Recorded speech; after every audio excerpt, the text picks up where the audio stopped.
రేగుల గౌరి నోము కథ. ఒక రాజుగారి భార్య రేగుల గౌరి నోము పట్టి మర్చిపోయింది.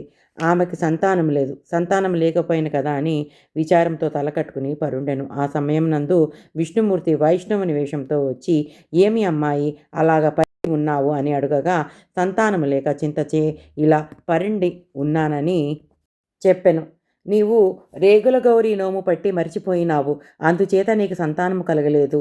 ఇప్పుడు బంగారు రేగుపళ్ళు తవ్వన్నర సోలెడు చేయించి దక్షిణ తాంబూలాలతో ఒక బ్రాహ్మణునకు వాయినం ఇచ్చినట్లయితే నీకు పిల్లలు పుడతారని చెప్పి అతడు చక్కా వెళ్ళెను. అంతటా ఆమె లేచి అదే ప్రకారము బంగారు రేగిపండ్లు తవ్వన్నర సోలెడు చేయించి ఒక బ్రాహ్మణునకు వాయినం ఇచ్చెను. తర్వాత ఆమెకి సంతానము కలిగెను. అప్పుడు అంతా వచ్చి, ఏమి నోము నోచినావమ్మా, ఏమి వ్రతము చేసినావమ్మా, నీకు సంతానము కలిగినదని అడిగిరి.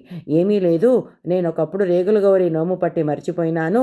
అందుకు ఇప్పుడు విష్ణుమూర్తి ఒక బ్రాహ్మణుడిలాగా వచ్చి నా కలలో ఆ సంగతి చెప్పి రేగుల గౌరి నోము తిరిగి పట్టమని చెప్పగా పట్టినాను.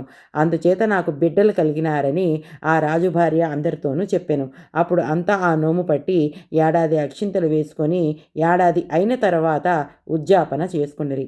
ఉద్యాపనము కుంచెడు తవ్వెడు రేగుపళ్ళు తెచ్చి అందులో ఒక బంగారపు రేగుపండు వేసి బ్రాహ్మణునికి తలంటి నీళ్లు పోసి పంచెల చాపు ఇచ్చి ఆ కుంచెడు తవ్వెడు రేగుపండ్లు బంగారు రేగుపండుతో పాటు బ్రాహ్మణునకు వాయనం ఇవ్వలెను. కథలోపమైన వ్రతలోపము కాకూడదు.